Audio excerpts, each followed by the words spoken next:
जब तक नवरात्रि चल रही मेरे बैकग्राउंड में थोड़ी बहुत आवाज़ें आती रहेगी तो उसको इग्नोर कीजिएगा। और तो चलिए बिना किसी देरी के रेड मून का चैप्टर 8 शुरू करते। चैप्टर 8 की शुरुआत में हम वहीं से शुरू करते जहाँ से पिछला चैप्टर खत्म हुआ था कि वो औरत हमारे हीरो से कहती है कि रेड मून के इंसिडेंट के बाद से हमारे यहाँ के सभी आम लोगों को प्रोटेक्शन की ज़रूरत है और उसमें तुम भी शामिल हो। हीरो कहता ठीक है मैं समझ गया, और आगे वो उस पेपर पर साइन करके उसे देते हो, कहता कि ये लो मैंने इस पर साइन कर दिए। वो औरत कहती मैं जानना चाहती हूँ जब तुमने सुना कि इसमें खतरा है तो आखिर तुमने मना करने की जगह तुम मानने के लिए इतनी जल्दी कैसे तैयार हो गए।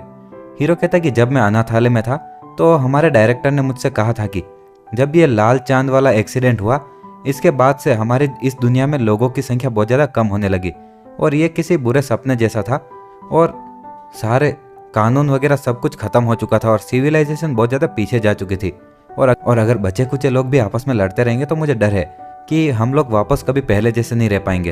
हीरो कहता वैसे तो मुझे पता नहीं कि पहले की ज़िंदगी कैसी थी, लेकिन मुझे लगता है कि जो भी उसने कहा वो बात सही थी।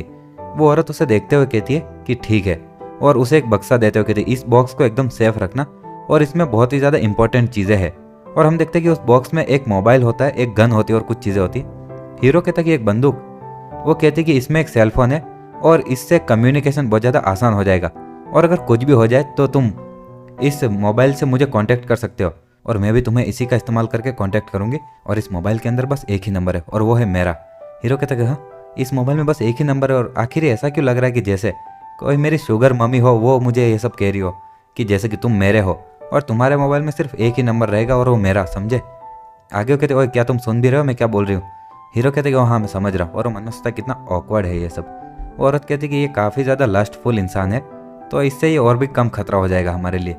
आगे जब गाड़ी रुकती है वो कहती कि एक लास्ट चीज़ आगे जब गाड़ी रुकती है वो कहती कि एक और लास्ट पॉइंट जो मुझे तुम्हें याद दिलाना है कि पॉल्यूशन के जो इंसिडेंट है उनके सिवाय ये बहुत ज़्यादा इंपॉर्टेंट है कि तुम हमेशा अपनी ज़िंदगी को सेफ रखो अपनी नॉर्मल लाइफ में भी, और अगर कोई इमरजेंसी हो तो अपनी एबिलिटीज़ को डायरेक्ट यूज़ मत कर लेना। मैं तुम्हें 3 सलाह दूंगी। सबसे पहले पुलिस स्टेशन जाओ और वहाँ पर रिपोर्ट दो। दूसरी मुझे तुरंत फ़ोन कर देना। तीसरी अपने पास जो गन है उसे इस्तेमाल करो। और हीरो वो देखकर चौंक जाता है। आगे हम देखते हैं कि हीरो रास्ते से जाते हुए सोच रहा होता है कि भले ही अभी मुझे नया नया काम पे रखा गया लेकिन मेरी सैलरी कुछ ज़्यादा ही है।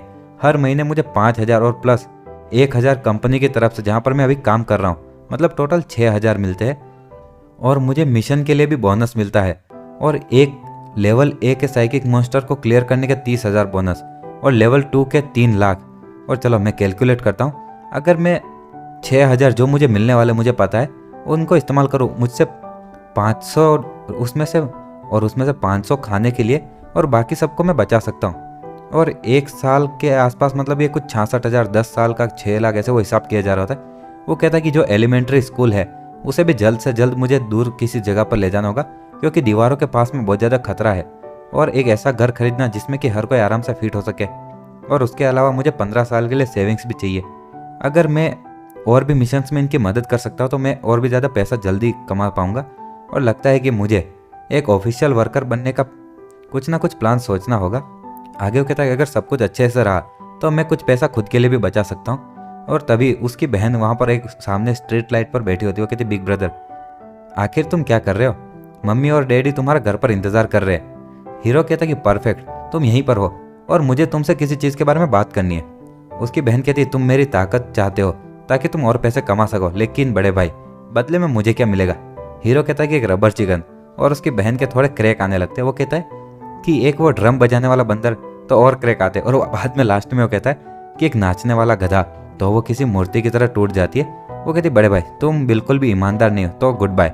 हीरो कहता है रुको रुको चलो डिस्कस करते हैं, आखिर तुम्हें किस तरह का खिलौना चाहिए मुझे बताओ और मैं तुम्हारे लिए वो खरीदने का एक रास्ता ढूंढ ही लूँगा और यहाँ से गायब मत होना। वो कहती मुझे एक ऐसा खिलौना चाहिए, और पीछे एक आदमी की तरफ इशारा करते हुए कहती है कि मुझे ऐसा मज़ेदार खिलौना चाहिए, मुझे ऐसे खिलौने चाहिए जो हिल डुल सके, जो बात कर सके, और मुझे एक कंप्लीट खिलौना चाहिए जो पूरा हो, क्योंकि सिर्फ कंप्लीट खिलौनों को ही हम टुकड़े टुकड़े में फाड़ सकते हैं और वापस उनको सिल सकते हैं। और आगे कहते अगर तुम मुझे वो दे दोगे तो मैं तुम्हारी सारी इच्छाएं पूरी कर दूंगी।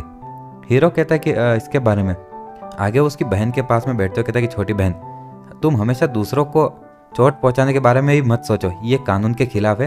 वो कहते हैं कि सच में दूसरों को चोट पहुंचाना गलत है और कानून के खिलाफ है, तो आखिर क्यों दूसरे मुझे चोट पहुंचा सकते हैं। और आगे कहती है अगर तुम ये नहीं चाहते हो कि मैं दूसरे को चोट पहुंचाऊं तो तुम ही मेरे खिलौने बन सकते हो और मेरे साथ में खेल सकते हो। और हम देखते हैं कि वो हीरो के शर्ट को पीछे से पकड़ती है और हमें ऐसा सीन दिखाया जाता है कि वो फाड़ रही होती हीरो को।